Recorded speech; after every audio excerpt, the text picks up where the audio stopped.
A very warm welcome to everyone participating today through Zoom and those on live stream as well.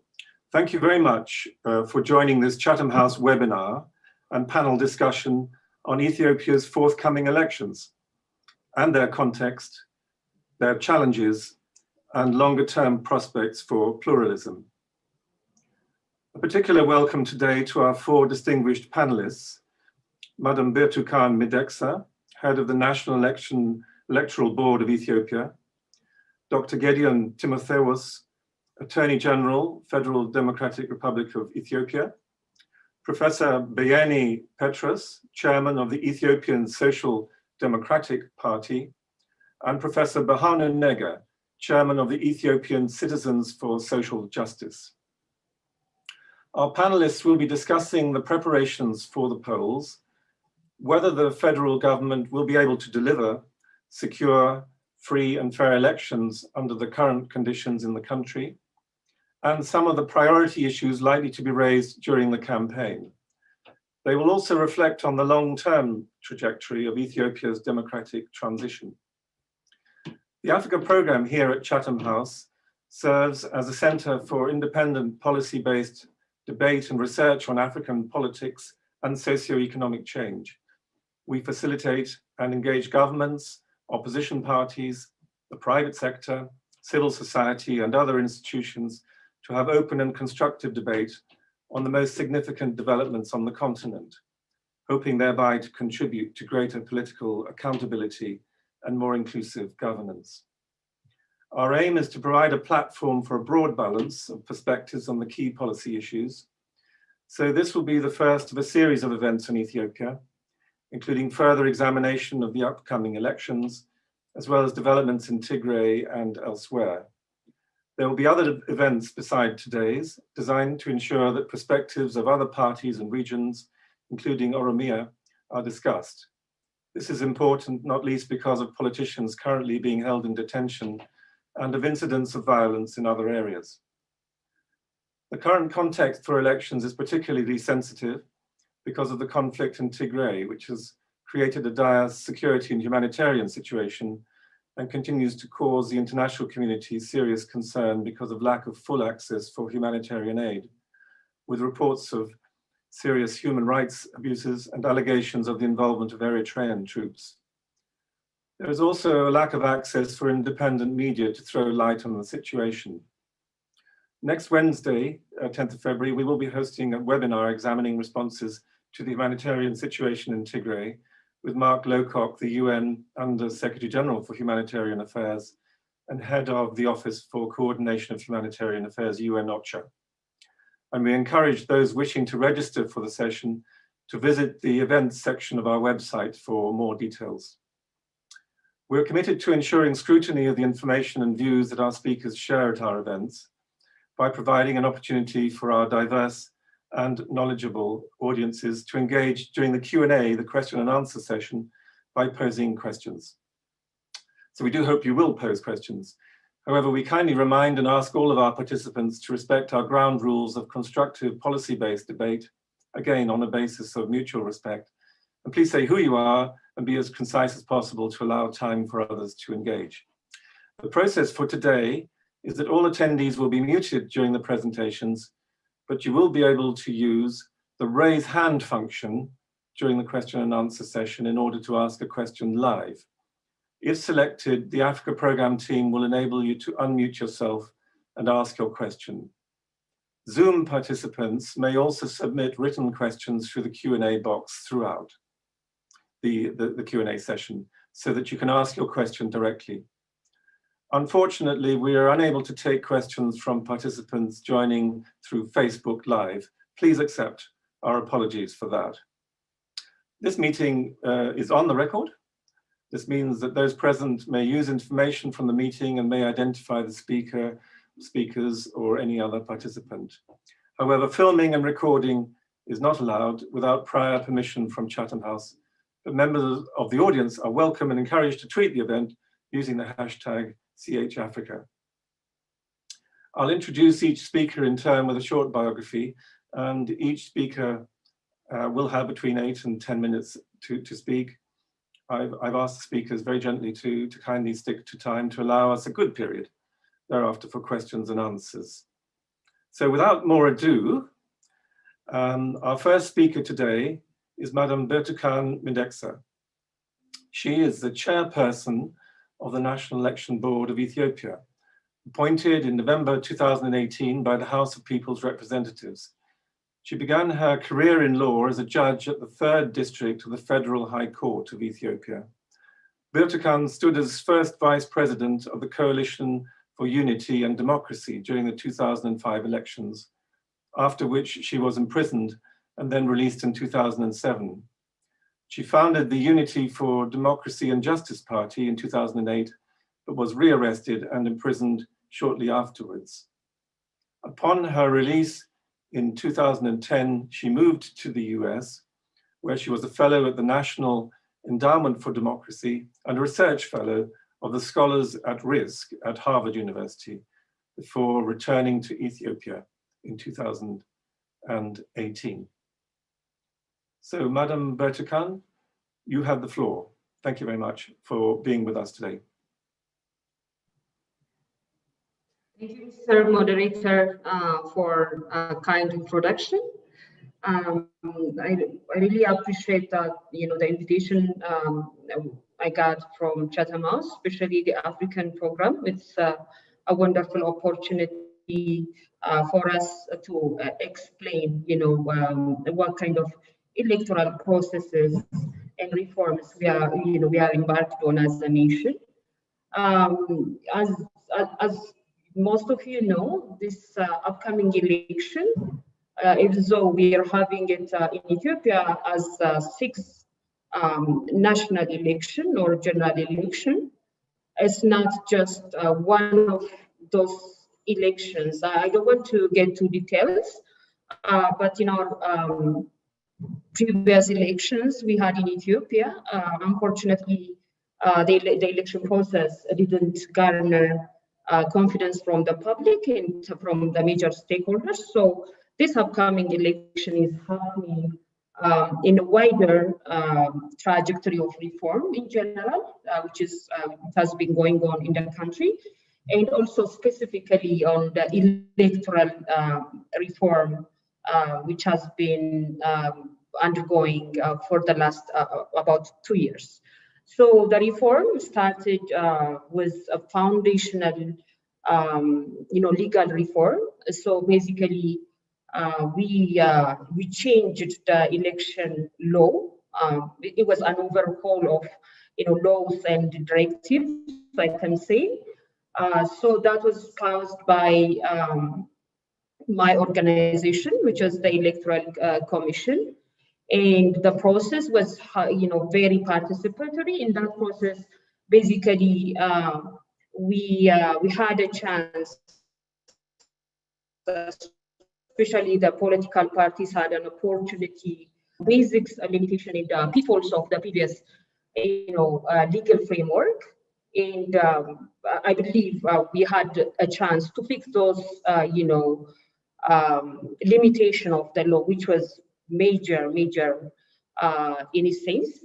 So that was very important. And even the law which establishes the National Electoral Board itself was also changed, because it was supposed to be reproclaimed in a sense to secure the autonomy and independence of this constitutional organization. So the major reform idea which was incorporated under this law was how the board members are nominated and appointed. So the political parties, even including myself in my prior parts, we had serious concerns about, the process whereby these board members, basically the officials of the commission, were nominated and appointed. So basically, the ruling party used to have a monopoly in terms of selecting those individuals and secure an approval from the parliament. But this time around, including my nomination, the major political parties had a chance to express, their confidence or even reservation in our appointment. And that happened to other, board members as well. So it was very participatory, and for the first time, the political parties had a chance to have a say. So frankly speaking, we earned consensus for political parties as commissioners of this institution. Many of them are trusted in our capacity and in our professional credibility, and our commitment to administer the electoral process impartially. That was a very important step in the electoral reform in general. Then the whole legal framework of the election has detailed rules and procedures. And of course, everything, the devil is in details, and in election it's more so. So we drafted and approved around 27 directives in our part as an election commission. And in all this process, we created an environment to make it very participatory process. The political parties had a chance to express their views in specific rules and procedures, and hundreds of civil society had a chance to express their views and to propose recommendations, and we tried to accommodate all those voices and recommendations. So I can say we are in a very good shape as an institution in terms of legal framework and procedures and directives. So as I said, the other major area of reform is the general.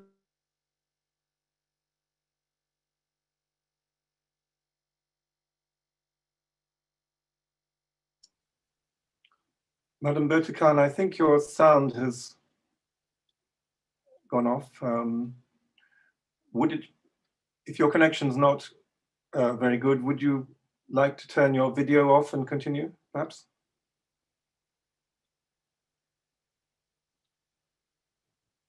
From the structure of the institution itself, and articles and can you guys? Madam Bertikan, I'm afraid your connection may be not perfect. Could you try your audio again? How is it going?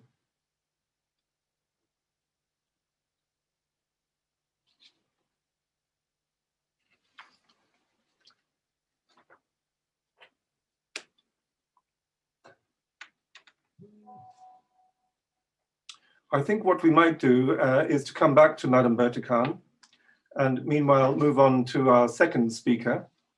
And our second speaker, very glad to have you with us today, is Dr. Gediyon Timothevas. He is the Federal Attorney General of Ethiopia, and he was appointed in August 2020, after previously serving as Deputy Attorney General between 2018 and 2020. He was formerly Assistant Professor and Head of the School of Law at Addis Ababa University, where he was also Editor-in-Chief of the Journal of Ethiopian Law between 2015 and 2016, and a visiting professor at Central European University in Budapest. So, Madam Bertikan, I see that you're now back on screen. We are proceeding with Dr. Gediyon's presentation. We'll come back to you if your audio and video is okay. So over to you, Dr. Gediyon. Thank you very much for being with us today.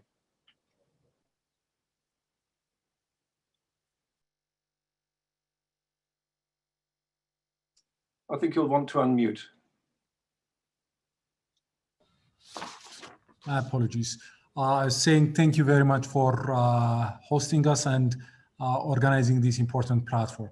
So I'll speak in very general terms about the context, challenge, and prospects of the upcoming election from the perspective of the administration that I'm a part of, and also from the perspective of my office in particular. So to start with the context and challenge we face when it comes to the election 2021, I think there are 4 important points to note. The first one is the fact that this would be, the upcoming election would be an election that would be conducted in a context of much greater freedom and democratic space as compared to with all the previous elections. Perhaps with the exception of the 2002 general election, it's a well-established fact that most elections we had in Ethiopia so far are elections that have not been really credible. Some would even go as far as describing those elections as being sham elections. Now, the upcoming election would be a major departure in this regard. It would be an election that would be held in a context that's favorable by and large for political pluralism, in a context where there is a much more vibrant civil society thanks to the legislative and institutional reforms that have been put in place since 2018, a much vibrant media landscape. So I would argue that there is more space for political contestation now than ever before. And this very much relates to the legal and institutional reforms that we have undertaken. Now, this is not, Ethiopia has become all of a sudden a consolidated democracy. This is still a very nascent democracy that is in transition. So there are still many areas of concern and many challenges that we have to tackle. One of these challenges we face is the weak democratic culture we have and the propensity or proclivity of many in the political class to resort to violence to advance their political agenda, to resolve political differences. So particularly from the perspective of the security of the election, this is something that poses a serious challenge. For most of our history, we have lived under autocratic dispensations. Our political socialization, our political culture is not, it's not one that has strong democratic ethos and values. So this is something that drags the democratic transition. Another important challenge that, serious challenge we face is the fact that despite the reform efforts, our institutions still have a great deal of capacity deficit. These are institutions that are in the process of reform. These are not reformed institutions. So we cannot really say that all the relevant institutions are already reformed and cognizant of their role and responsibilities in a democratic setup. There is great improvement as compared to previous elections, but there's still a long way to go. So this is another important context within which the election takes place. And that is true for the institution that I lead as well, the Attorney General's Office. Another challenge that we face and something that we have to be concerned about relates to the fact that there are very extremist, radical political views that are accompanied with incitement and instigation of violence, with disinformation and hate speech, which we had to tackle sometimes through attempts at prevention, various campaigns, legislative reforms, and also when it was necessary through prosecution and law enforcement measures. Now, having said this, as far as the context and the challenge are concerned, when it comes to the prospect of this upcoming election and also the long-term trajectory of our democratic transition, I would say that so far we have tried as much as possible to ensure that we have the long-term view in mind, and that we look not just at this upcoming election, but beyond the election. If you look at the legal and institutional reforms that we have been trying to put in place, some of the effects of these reform measures would not be felt by the time the election is conducted. To fully understand and grasp the implication and impact of these reform measures, perhaps we'll need a year or two to see them being fully implemented and for them to bear fruit. So I would say that the administration is trying to adopt a long-term perspective, understanding that the election is a very critical milestone in the democratic transition, but it's not the alpha and omega of the reform process. Now, as far as the preparation of this office and law enforcement agencies in general is concerned, to ensure that there is a fair, free, credible, and secure election, there are structures that have been put in place to focus on the security of the election. Trainings are being provided to ensure that law enforcement personnel understand their role in a democratic election, that they are familiar with the new legislations, the new legal frameworks for the election. But by and large, we'll try to adopt a position of restraint and moderation. Our hope and aspiration is that as much as possible, most of the disputes or issues that would arise in relation to the election would be of such a nature that they would be handled by the electoral management body, the National Electoral Board, and the judiciary, that they would be electoral disputes, administrative disputes that wouldn't really require the intervention of law enforcement agencies, the enforcement of the police and the prosecutor's office. While we hope for the best, we also have to be prepared for the worst. So as I have said in place, the relevant agencies will be on high alert. There are already structures in place to monitor the situation, to train and sensitize the staff. So this is how we're looking at the process. So in conclusion, I would say that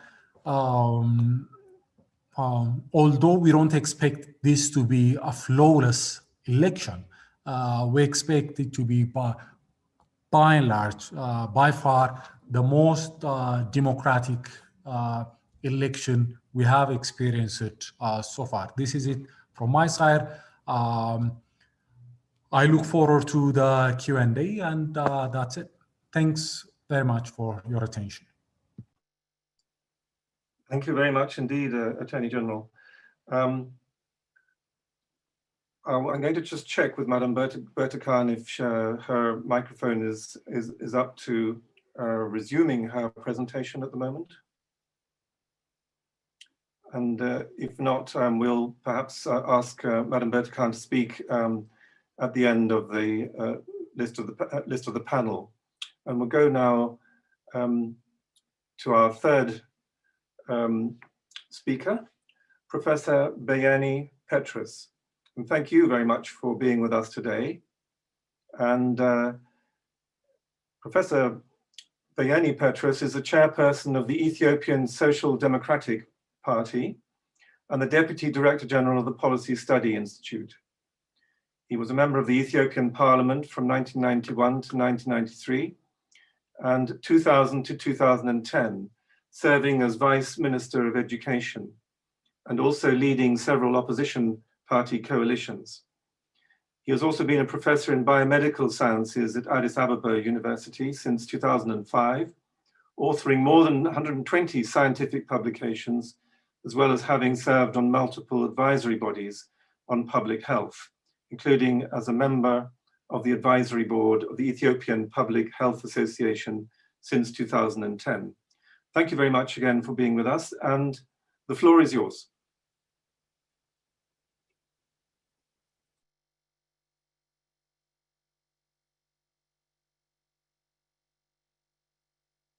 Professor, if you could unmute yourself, thank you. Okay, I'm trying. Can you hear me now? Hello, can you hear me now? Okay. Indeed, yes, thank you. Hello. I can learn to understand you much better if I can get familiar with the way you talk.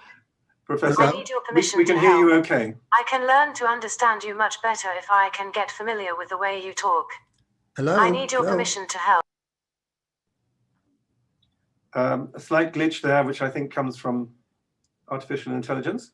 I can certainly hear you, Professor. Carry on.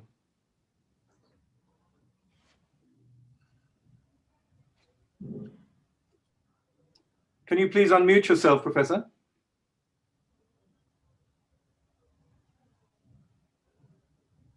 Okay, how about now? Yes, carry on, thank you. Okay. Okay, this is a rather very important subject matter, and for the last more than 25 years, I've been trying to get in these electoral activities, taking my constituency, promising that the elections would be fair and free, and we must try to improve on it, and hence we cannot give up on our agenda of attempting to democratize Ethiopia. Now, this time around, yes, now there's an improvement in relative terms with regard to leveling the electoral landscape. We are encouraged by the Prime Minister's personal engagement. Political parties and civil society and other parts of the society have been engaged on this matter. There is better confidence on the election laws this time around because the drafting process has been engaging us. It's been participatory, which is a new phenomenon. However, questions exist about the details of the electoral law. For example, we have problem on the assertion that candidates must take leave of absence unpaid, in particular civil servants, and our candidates happen to be by and large civil servants. Election finances, that's a gray area. The resources are extremely limiting.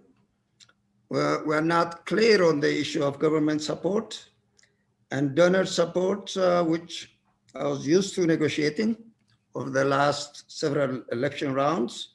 There is no talk about it. And there is also no talk about the election observers, election monitors. We are used to dealing with the European Union election monitors, the US, and what have you. However, this is a matter of concern, must be taken up, and would add confidence to the electoral process when we try to access it. Well, political parties definitely can have a common ground. All of us who have committed to a peaceful democratic discourse to transit our country into that trajectory. Now, this issue of type of federalism, the citizen-based versus multinational federalism, well, I think even these lines of ideological thinking do have a common ground on the issue of Ethiopian unity, need for rule of law. on democratizing our country and the question of human rights. Otherwise, this dichotomy between being a citizen-based and a multinational or multicultural, I don't think it is a serious issue, because whether it is a multinational or culturally based or citizen-based, all the participants in this election are citizens. Our parties recruit members who are citizens. And so this talk about citizen-based, I just feel that is a superfluous characterization. We are not a mono-national country. It's true that this is a multinational, extremely diverse. So the question of group rights cannot be totally discounted. So therefore, we'll at this stage, deal with political parties at a tactical level on the question of Ethiopian unity, rule of law, democratization, human rights, and as far as the ideological distinction is concerned, that we leave it to the electorate. As political, veteran, that's your language. What do I have, on the issue of how Ethiopia can progress during the political transition? Now, I want to state that we are going into the election under a non-normal situation.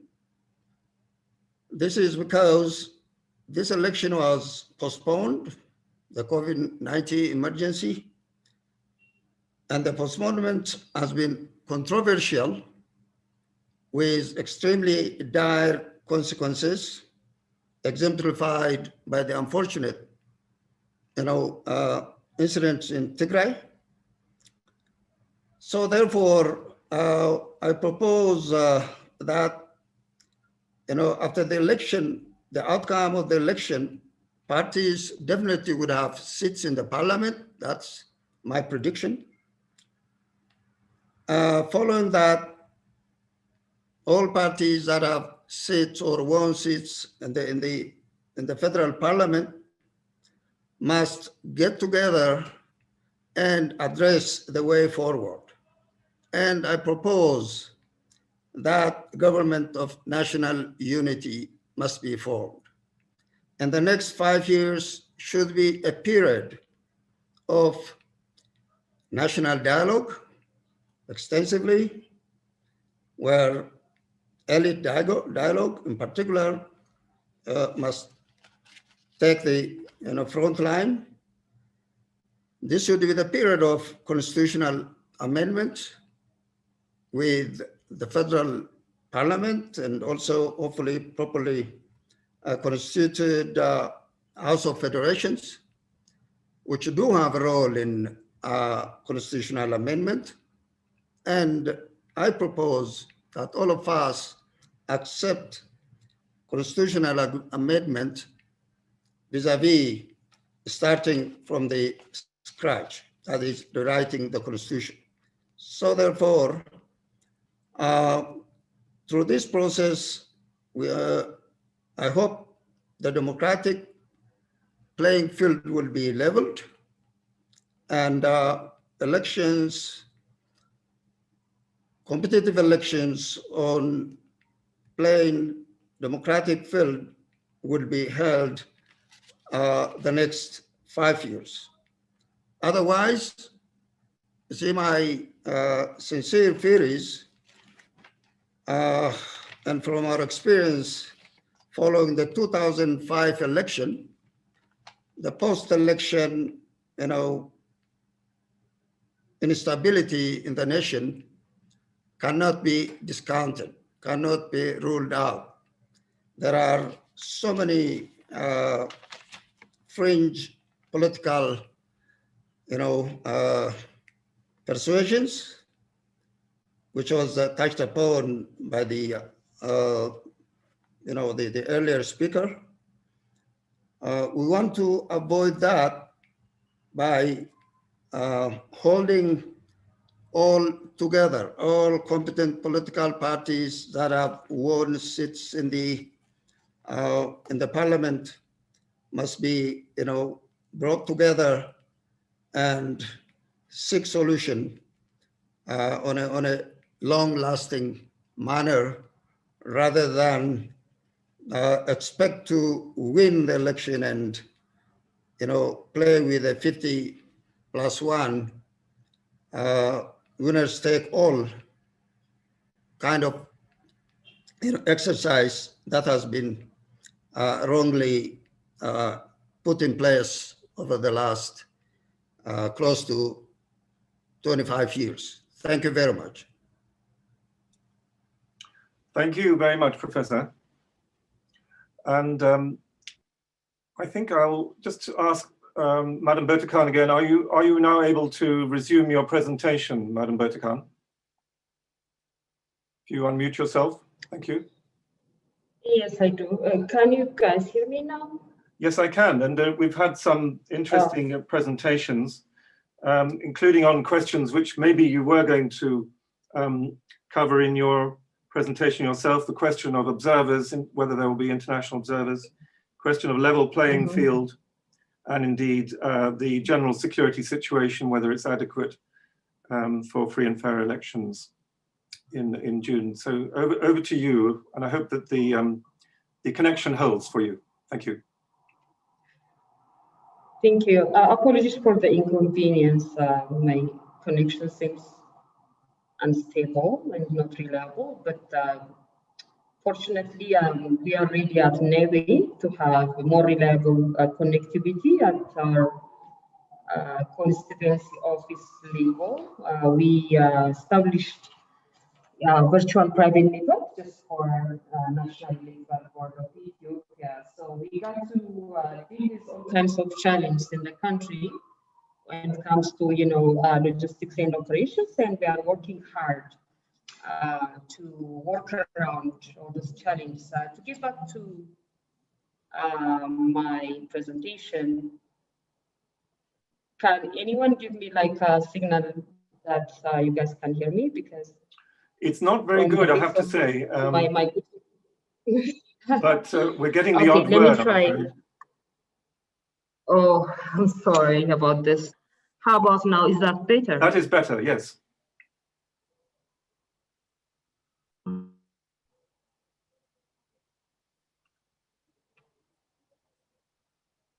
And Madam Bertakan, not hearing you at all now, I'm afraid.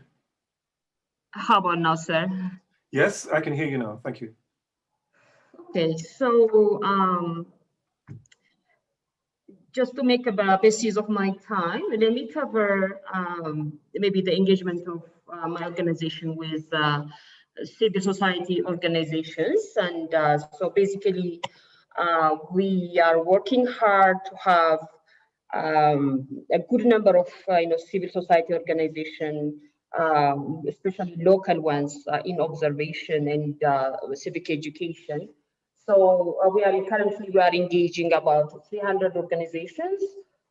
So basically, these organizations would be engaged in providing civic education and voters information for different communities all over the country. And so regarding observation, the number is also very encouraging. About 179 local civil society organizations applied to serve as observers, and we expect they are working on to recruit individual observers to cover a good part of the country and to come up with a good observation report, but from their diversity and in terms of linguistic coverage, in terms of regional coverage, it's so encouraging. That's one of our focus areas. So we want to have as many as observers, who can check the accountability and transparency of our co-workers, both at the constituency and polling station level. Speaking of observation, I think I just want to address what my good friend Professor Bayena raised with regards to international observation. I don't know how the facts didn't go out, but we tried to, as NEBE, we tried to explain to our stakeholders.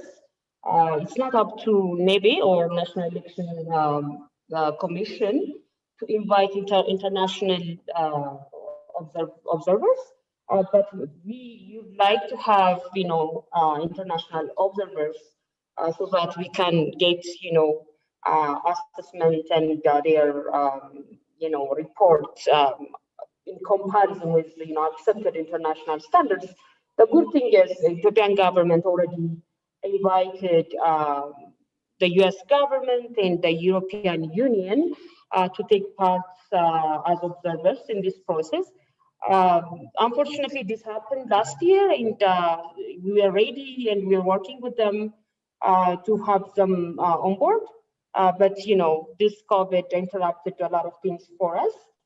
Once we reinstated our calendar and our operation plan, we reach out to them and they are working on so their plans, and of course COVID is a limitation obviously, but we get a very encouraging response from both teams, and we hope we are going to have them around preferably from voters registration on, otherwise at least for polling period.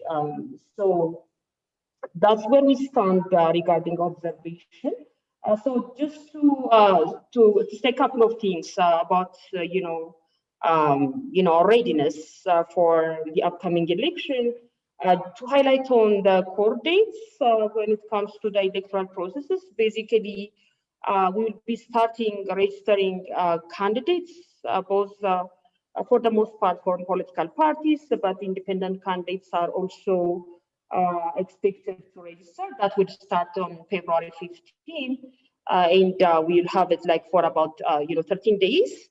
And then from February 15, maybe around up to May 31st, that's the campaign period. So as election management body, we will work a lot to maintain the peacefulness of the process of the political competition. Of course, we have to create enabling environment for political parties to freely, express their views and to earn confidence from their supporters and from, respective communities. We are ready to do a lot of monitoring, a lot of collaboration with local authorities and the media outlets. And, we monitor contents and campaigns of political parties to make sure they refrain from all acts of incitement and hate speech and all that. So we hope the civility of the conversation would be maintained and the space for the political parties to express their views would be as leveled as it should be. But as all of us know, it's not just the election management body which can secure that desirable standard. A lot is expected from political parties themselves and local authorities and the media outlets. But we have our tools like the directives and laws which are in our purview. But we also expect the other actors to play their part.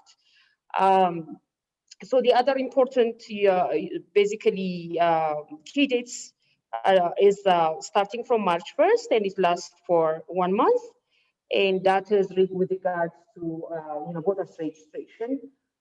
So it seems we have some time to start, but it's going to be like a huge national undertaking because this country is a very big country and a large population. We expect about 50 million people to register, as voters, and we are going to establish polling stations in about 50,000 locations, and we already started establishing our constituency offices. That means we have 547 for constituency offices for parliament, and the rest for regional councils, and altogether we have 633 constituency offices. Some of them are already established, and we expect a lot of active work from the regional authorities in terms of providing those spaces for constituency offices. And of course, the election is happening in 10 regions. That means all regions except Tigray. We are not running elections because of because they have a state of emergency in place, and we expect the security situation and everything to get back to normal. And also, but the other two are the cities, but we consider them as regions. That is Addis Ababa and Radio. So we're planning to run the election in all these places, but maybe due to some security situation, we might have some dark pockets, but we're not expecting that to be very significant, I can say. So maybe to say something about the participation of political parties. As I said, Madam Bertakan, if you could make it very brief, that's great. Okay, so just to, I think one major point to cover is the security situation and how we are planning to tackle as NEBE. So we are part of the National Security Task Force. Basically, that task force involves all federal authorities who are involved in law enforcement during the electoral process. That gave us a chance to present our demand and our needs as election management body to law enforcement agencies, and also to introduce acceptable legal standards and international standards to law enforcement personnel that they need to abide by during elections. But we need to work a lot in terms of mapping the security situation in all the localities, and we are developing very customized security plan and responses, and we also have an online platform which enables us to collect information and which enables us to prevent electoral violence and mitigate when it happens. I think I can get back to other points on Q&A. Thank you so much for the opportunity. Thank you. Thank you very much, Madam Bertakan. I'm very sorry about the earlier problem with your connection. But can I quickly ask you a question very quickly? I couldn't hear everything totally, but are you, and you can answer very briefly, but are you confident that there'll be a level playing field for all political parties and that there'll be free and equal access to the media?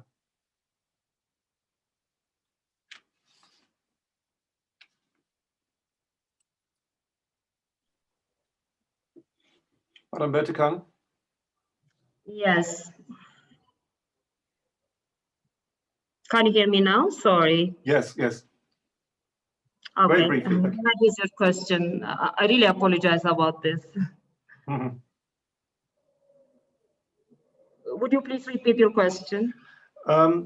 It was very briefly, I'm sorry, because I just didn't hear all that you said totally clearly, but are you confident that there will be a level playing field for all political parties, and that including free and equal access to the media? So, maybe the shortest answer would be yes, but we like a level field. I don't think the level field is out there for all of us to explore and play with it, right? So basically, it's from our end. We are setting the rules, how the airtime is going to be apportioned between political parties.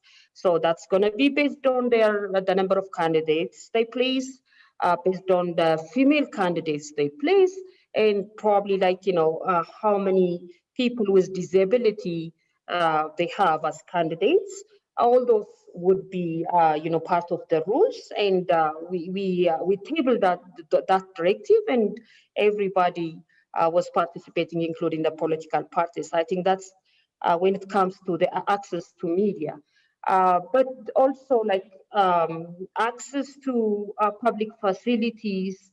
All political parties have, equal and fair, should have equal and fair access to public facilities to have their, gatherings and all that.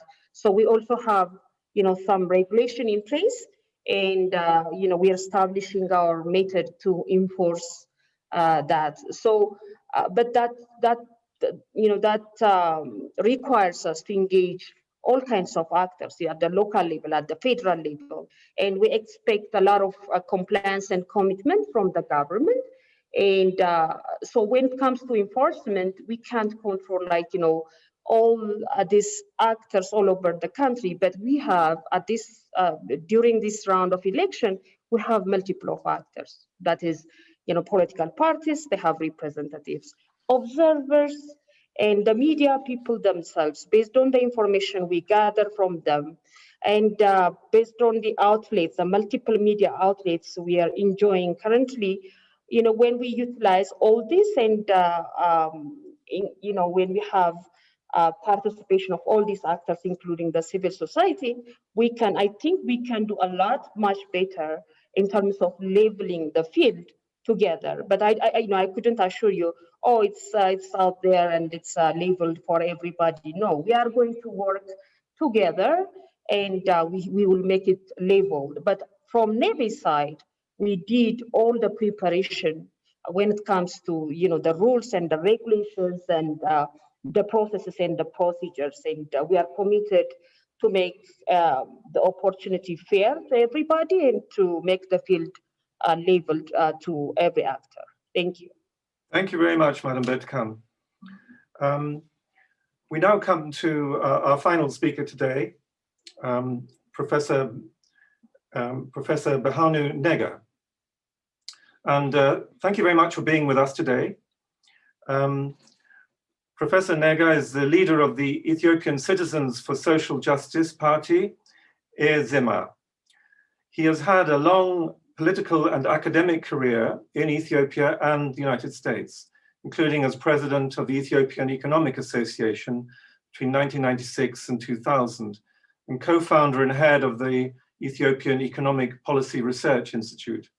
He was imprisoned for 21 months following the 2005 Ethiopian elections, in which he was elected as mayor of Addis Ababa for the Coalition for Unity and Democracy. Following his release, he went back to the United States and became a professor of economics at Bucknell University before returning to Ethiopia in 2018 and forming EZEMA in 2019.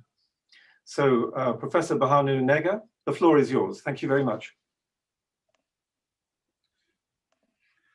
Thank you very much. Can you hear me and can you see me? Yes, both. Thank you. Thank you, Mr. Chairman. I'm going to try to answer the 4 questions that was posed by the organizers. Let me first thank the organizers for inviting me to participate in this forum. I'm asked by the organizers to address 4 issues related to EZEMA's expectations and ambitions in this coming election.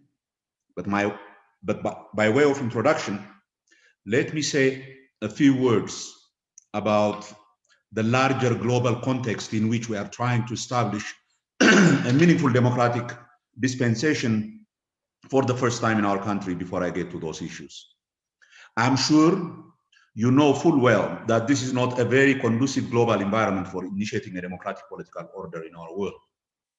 This is a time where liberalism as an ideology has been seriously challenged both from the left and the right, largely because of its presumed inability to deliver meaningful political equality and representation on the one hand, for example, in terms of issues related to race and ethnicity, and on the unmet promise of shared prosperity and equality of opportunity that it assumed to follow automatically from the dominant neoliberal economic policies that were pursued in the West and more or less imposed on the developing world since the beginning of the 1980s.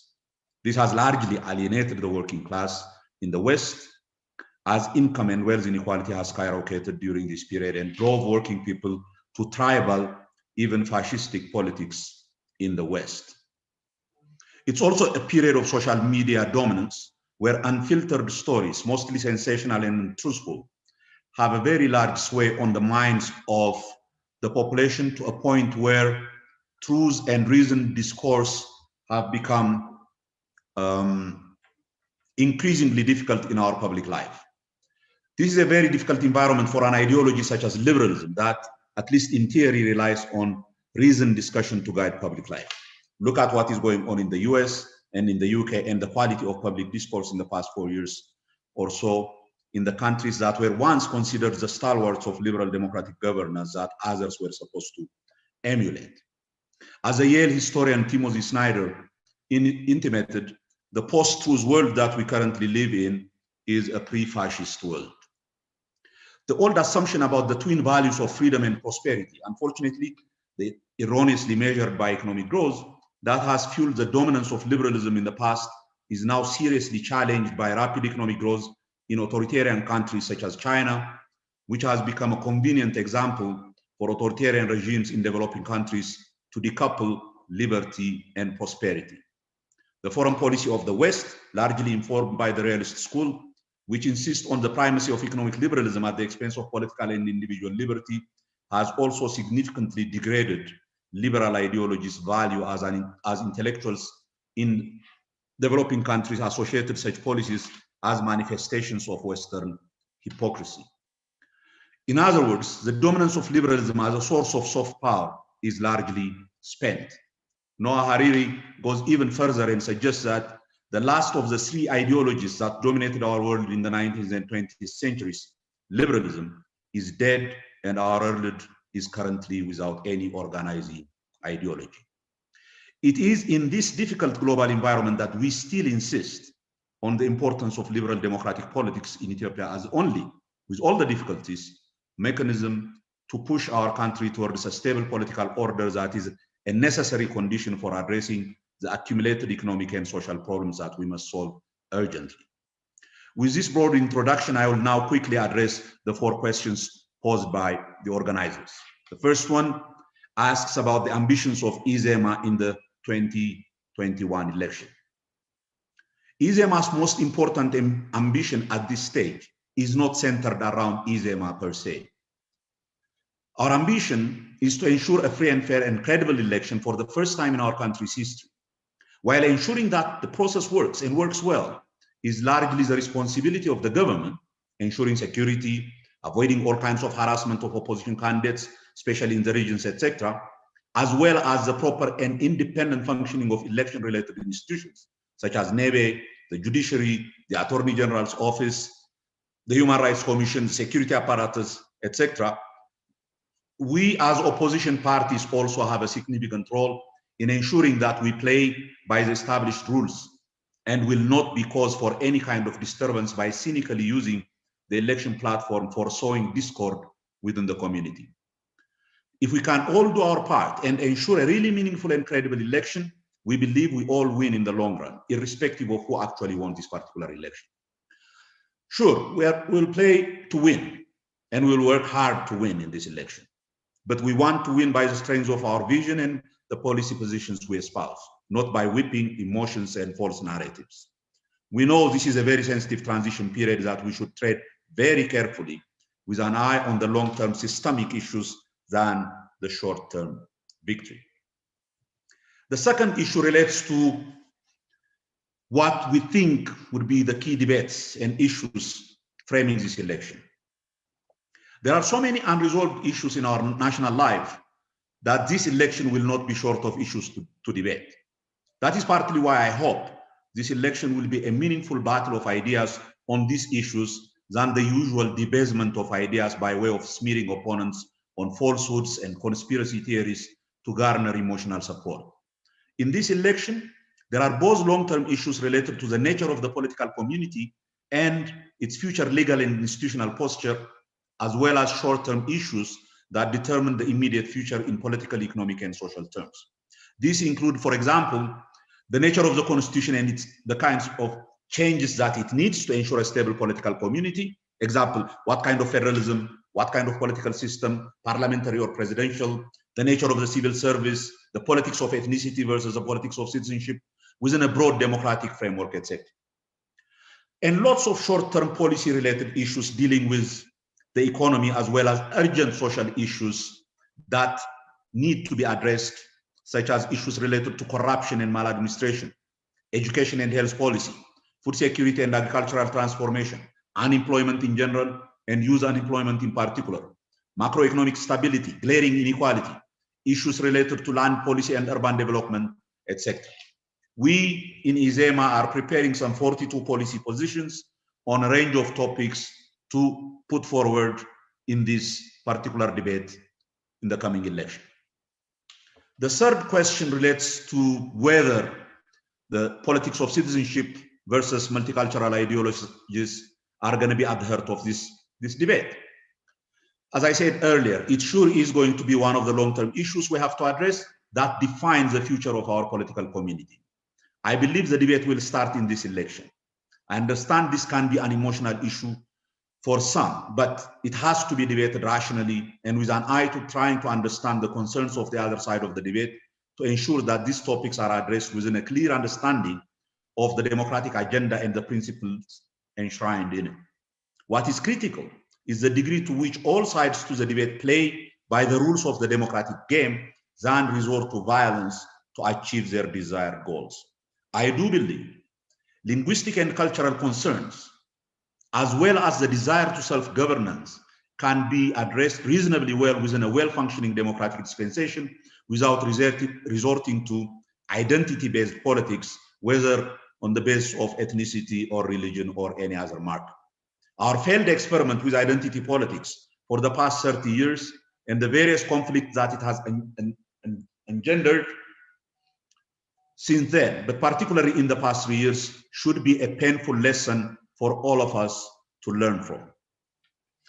The fourth question that I was asked to address is whether there are potential parallels with the upcoming elections in relation to 2005.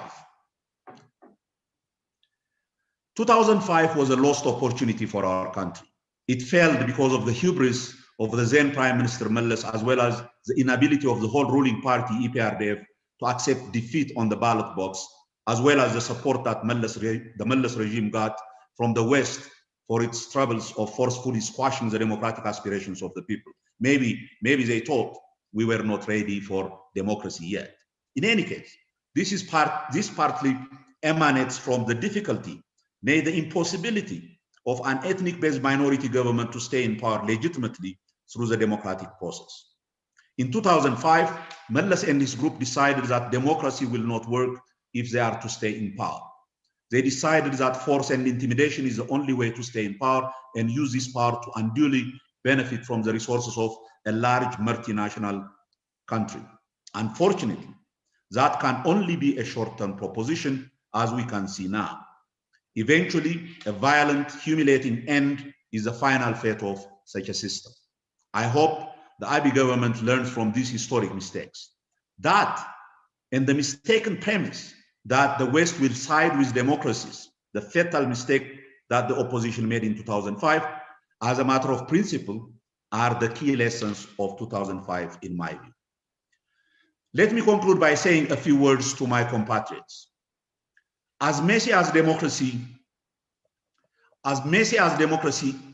is, or democratic politics can be, if the broad human experience is anything to go by, There is no better political system yet that could provide us with the necessary political stability and freedom to seriously address our economic, social, and governance-related problems.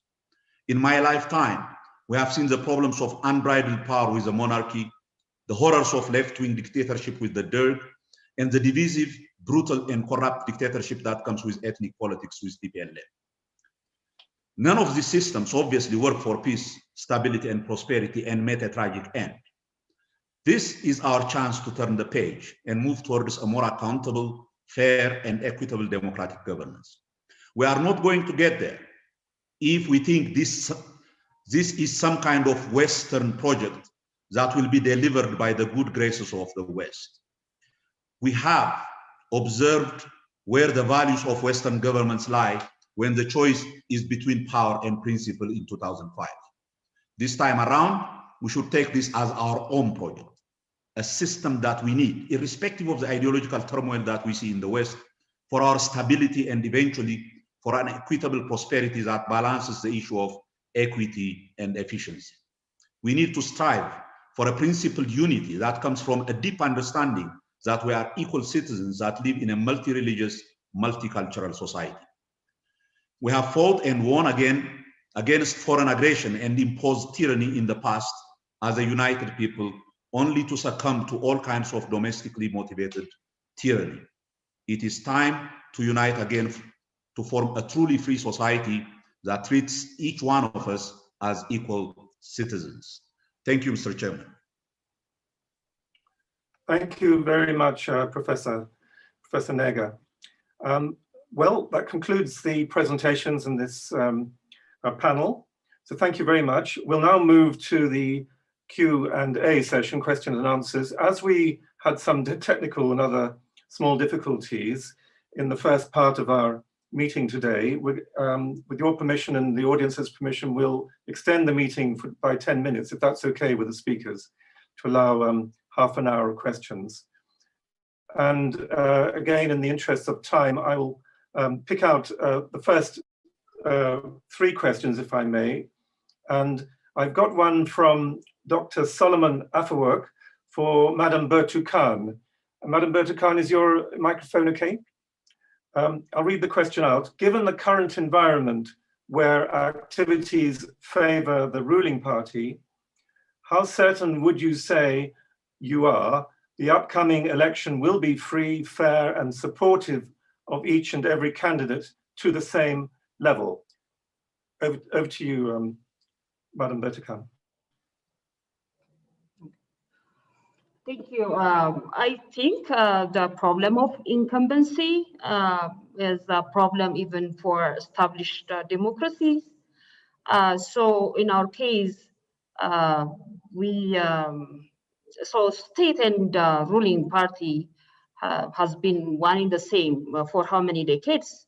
And I can't say we are over with it. So we need, as election management body, we need to do to curb, the opportunities and maybe like the imbalances, the ruling party might create, not intentionally or unintentionally.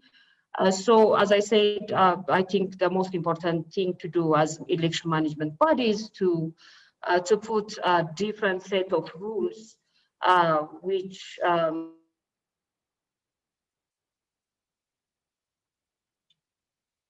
Is your microphone okay, Madam Bertukan? We've lost you there.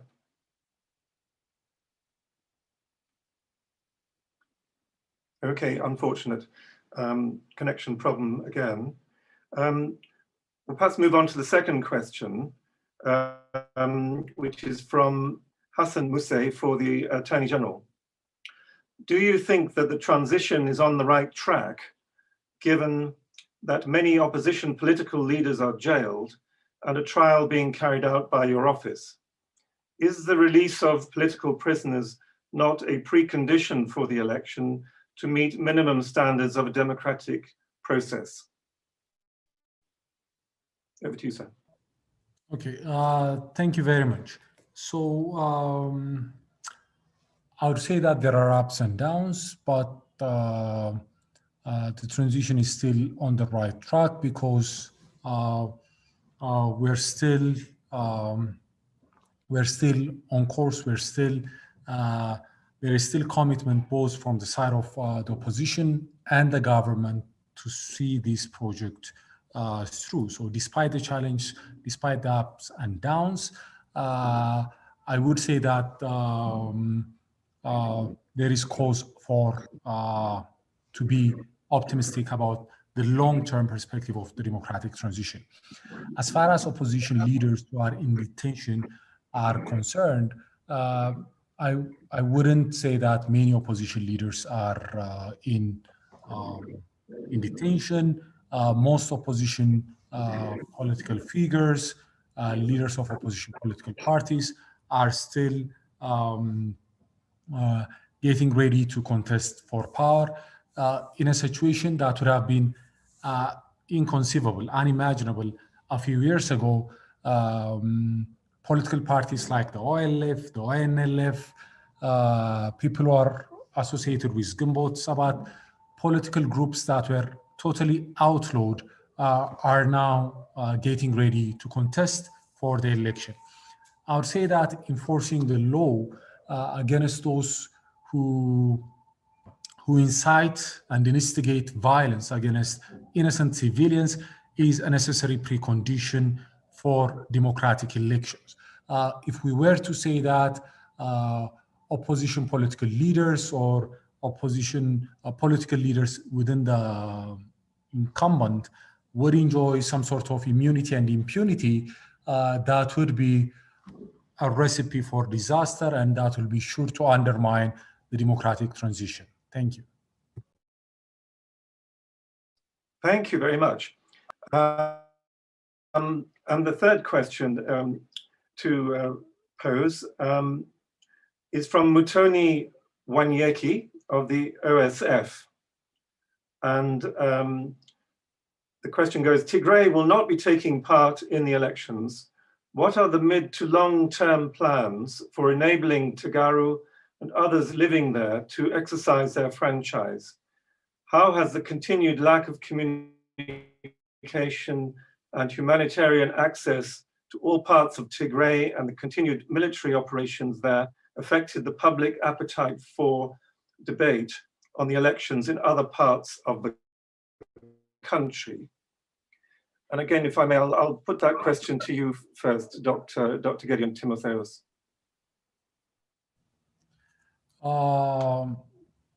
Thanks a lot. So as far as the election and the situation in Tigray is concerned, I would start with the last part of the question, how has this affected the appetite for debate and political contestation in the other parts of the country?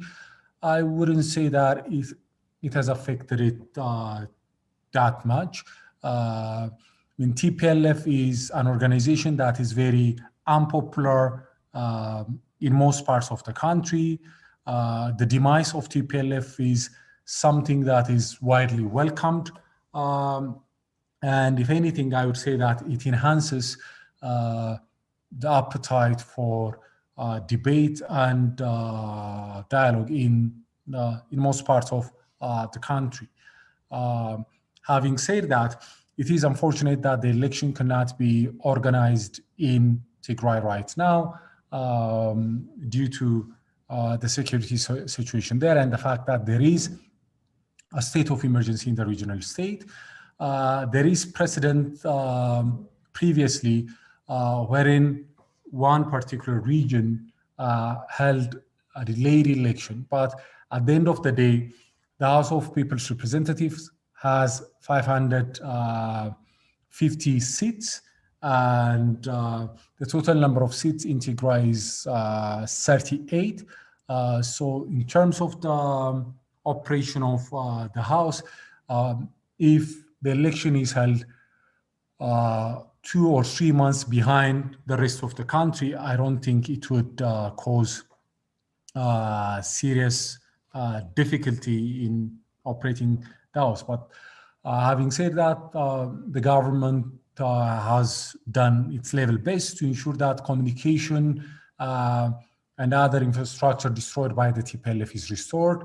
At the moment, most of Tigray could be reached with, in most of the Tigray regional state, telecommunication has been restored, transportation has been restored, flights have been restored, and around 80% of the regional state has been, we have been able to facilitate humanitarian access to 80% of the regional state. So this is a work in progress, and we hope that sooner than later, the state of emergency in that regional state will be lifted, and we will be able to have both regional and federal elections in Tigray. Thank you. Thank you very much. We can now pass to 3 questions which actually have been raised hands. So we'll ask each individual, please, to, once they're unmuted, to put their question live. And the first is from Ambassador Teferi Desta, the Ethiopian ambassador to the UK.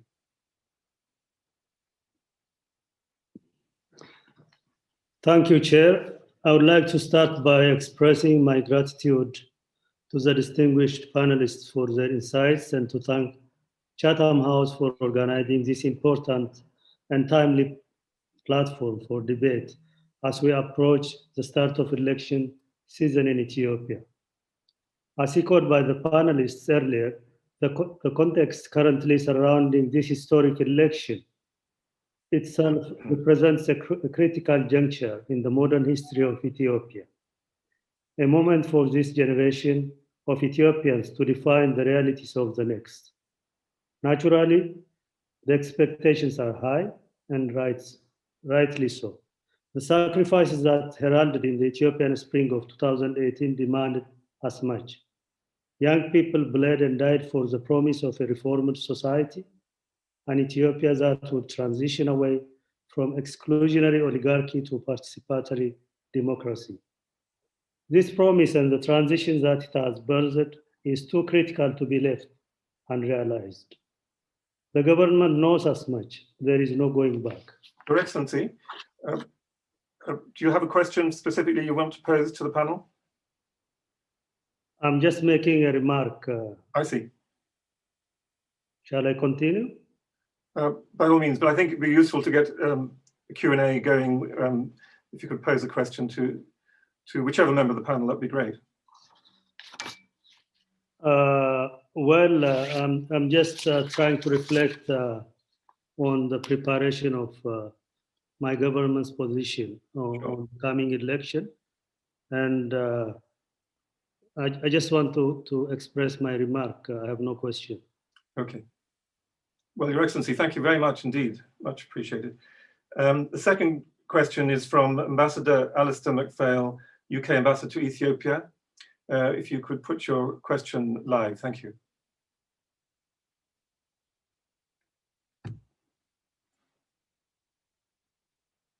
Are you unmuted? I'm sorry, I didn't realize I was asking a question. Oh, right, maybe you weren't. No problem. But it's nice to see our friends on screen. Okay, I think you may have had a hand raised. That was probably what was spotted. Okay. Is that okay, Alistair? Okay.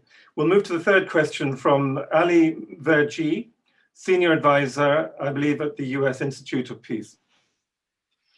Thank you. I do have a question, which goes to Madam Burtukan. When you spoke about the process of voter registration, I have two points, so 2 questions I wonder if you could address. One is that the timetable for voter registration overlaps with that of the election campaign. So I wonder if you have any concerns about whether voter registration will be politicized by the fact that electoral campaign activities of political parties will be ongoing. And secondly, we all know, unfortunately, that there are a large number of displaced persons in Ethiopia, not only in Tigray, but in other parts of the country over the last few years. And we're just wondering how the Electoral Board plans to enroll, register those residents, not necessarily in Tigray perhaps, but certainly in other parts of the country, how those populations will be included. Thank you.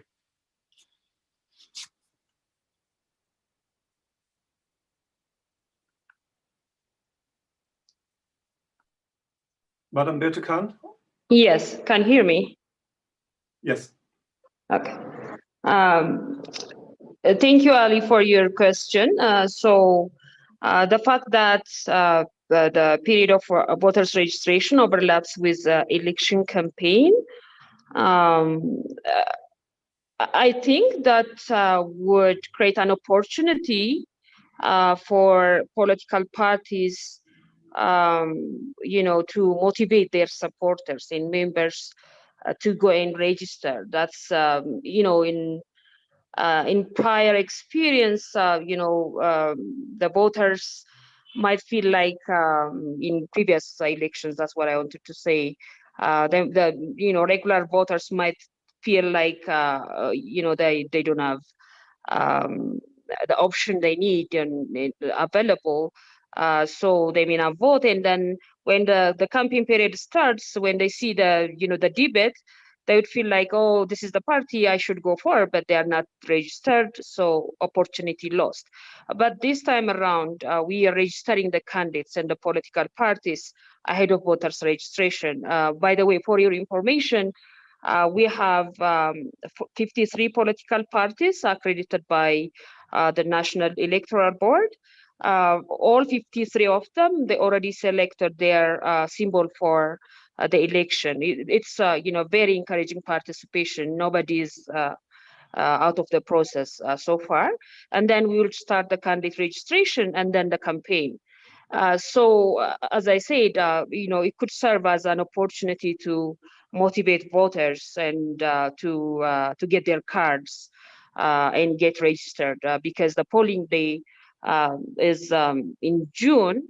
People may not give much attention, but this time around, the NEBE as election management body.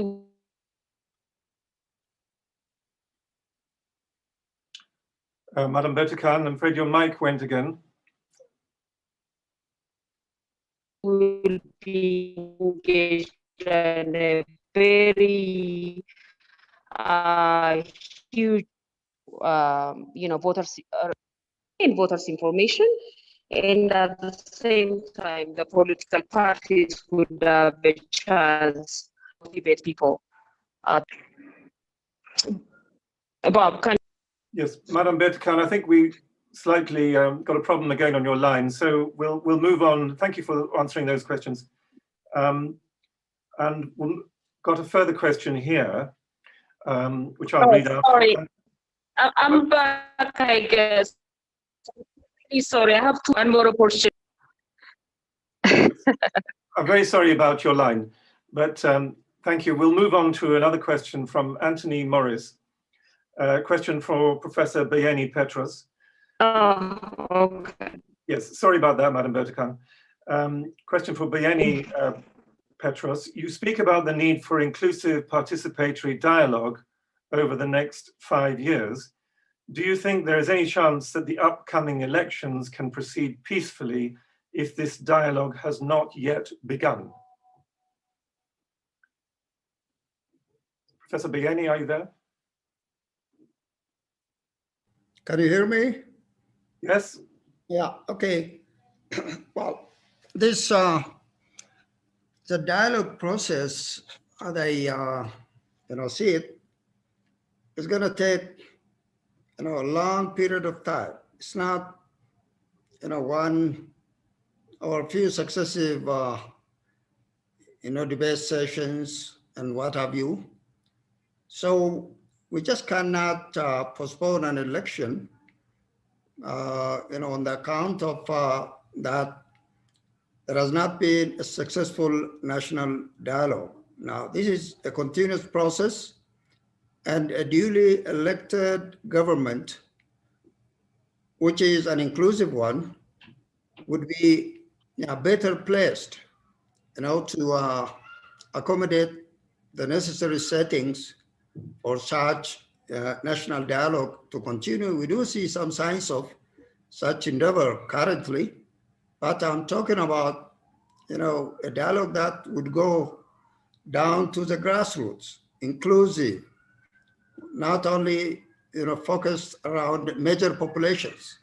So all stakeholders included. So, well, that should be the period under which an inclusive government has been formed, would be appropriate to effectively conduct a national dialogue that will lead to national consensus. Thank you very much. Thank you. Second question here is from Dr. Bersisa Berry of the OLF. A question for Madam Bertukan and or the Attorney General. How do you defend the treatment of various political prisoners from the OLF and the OFC who have been released by the courts but are kept in detention by the decision of the police? So first of all, Madam Bertukan, perhaps.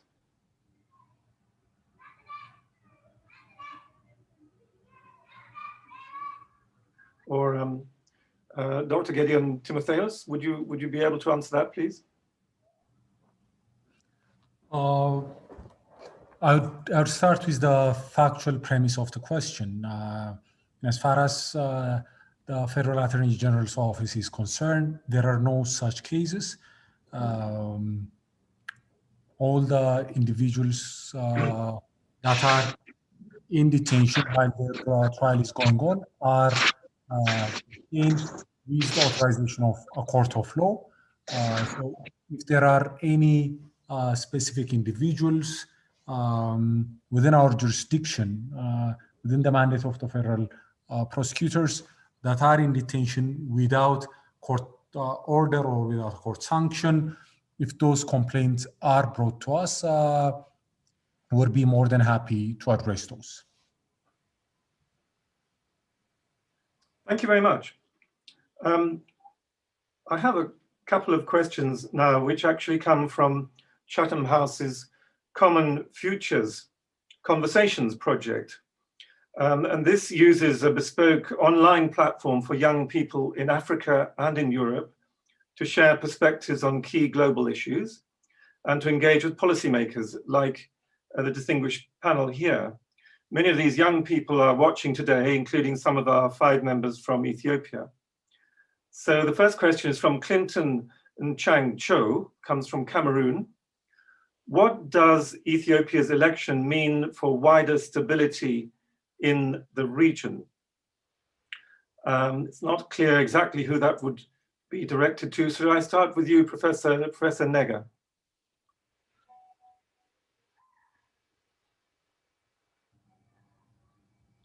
Over to you. You unmute yourself. Thank you. Can you hear me? Yes, indeed. Thank you. No, I think, as I said in my beginning remarks, this is a very, very difficult period about fundamental issues of ideology, not only in Africa, but for all of the world. I mean, for anybody who has seen the last 4 years of the United States, the debates in the Brexit, the degree to which truth has become, a victim, and conspiracy theories and falsehoods have dominated our political discourse. For Africans,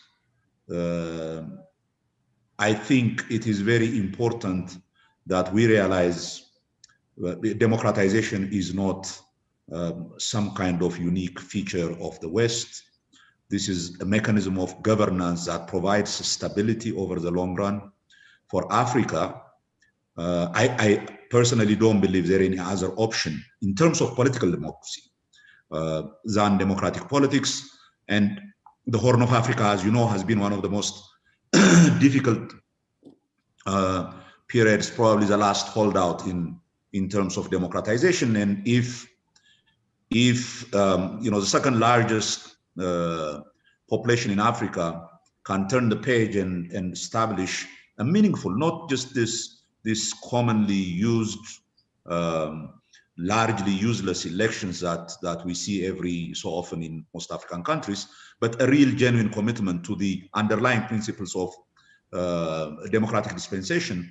If we can succeed in Ethiopia, I think the implication is significant to the rest of the, first immediately to the neighborhood in the Horn of Africa, but to the larger continent. I think this is not just and should not be seen in the same way that we see when we see democratization in other parts of Africa, that we see hope that our own communities would turn towards that. The democratization of Ethiopia, a successful transition to democratization in Ethiopia, is going to have a significant and powerful moral implication to the continent. And this is our way of providing the future generation a way to live a peaceful, free life in their homelands. Thank you. Thank you. And the second question from the Common Futures Conversations is from Mateusz Ciasnoka from Poland.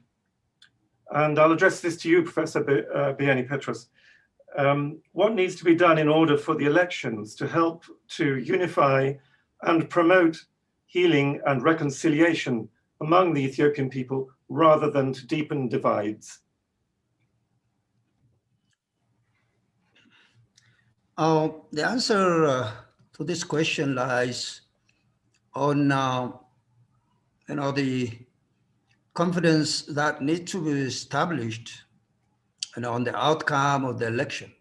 And as detailed by Bertukan, I hope these necessary preparations and the precautionary measures would be appreciated by all stakeholders and make use of those opportunities and also play their part in making these elections genuinely free and fair. I think the outcome with this, condition met would be appreciated by the wider population, and that would be a prerequisite for peace and stability.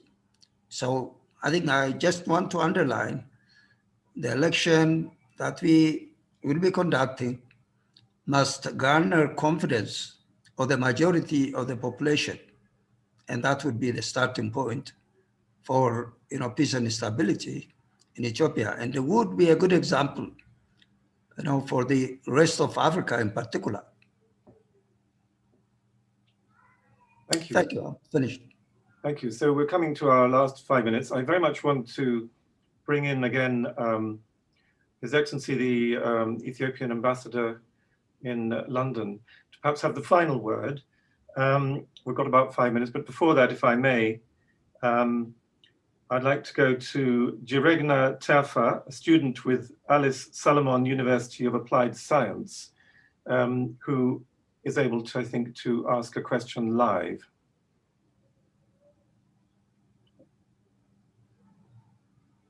Jiregna? No, perhaps not. In that case, Your Excellency, with apologies for having not enabled you to finish your question or your statement earlier on, I'd like to give you the floor to have the final word before we close down. Thank you very much, sir. Thank you, Chair. I will continue from where I have stopped for the sake of time.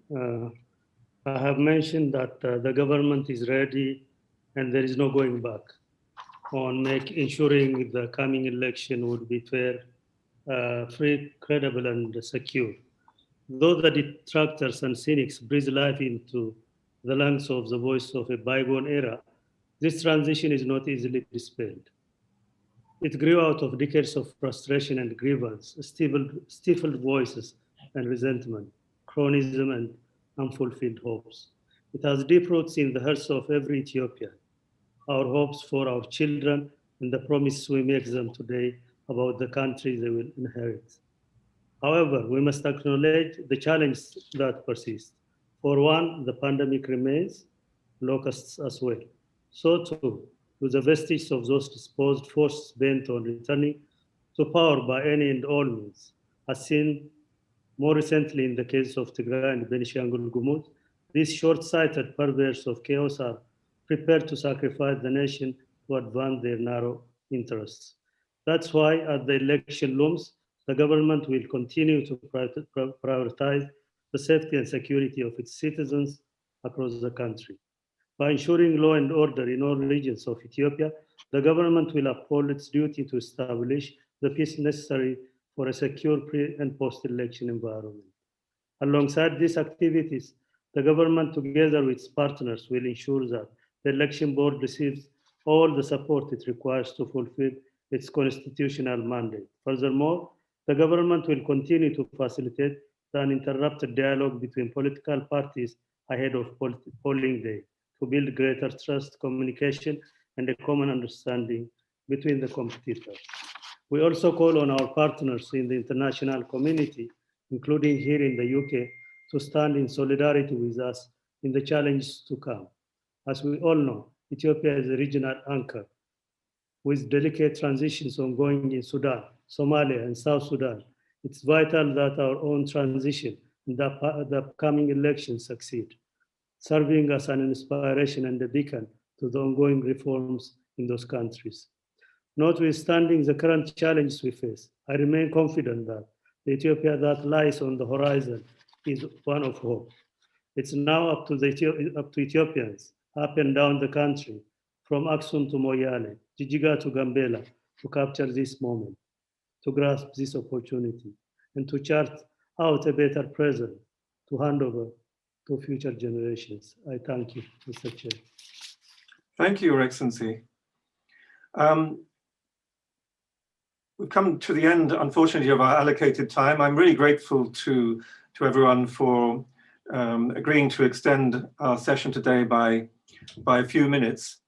It remains for me to thank all of you, wherever you may be, for joining us today. And particular thanks go to our distinguished speakers again for being with us, for your presentations, thank you, and for answering the questions. Time may not have been adequate today to go into that much detail about the visions of our speakers relating to the longer-term democratic transition, but it was touched upon. I think your comments have helped give the audience a better understanding of preparations and the policies of the parties that you represent. As mentioned in my introduction, this is intended to be the first of a series of events aimed at a broad balance of perspectives, including those of other parties and regions. And please keep an eye on the website for future events. Indeed, details of the event next Wednesday on the humanitarian situation in Tigray are already available there. So it remains for me to say, do keep safe, everyone, whether you be in Ethiopia or wherever that may be. And it has been a great pleasure to have you with us for this event, and see you soon. Thank you very much.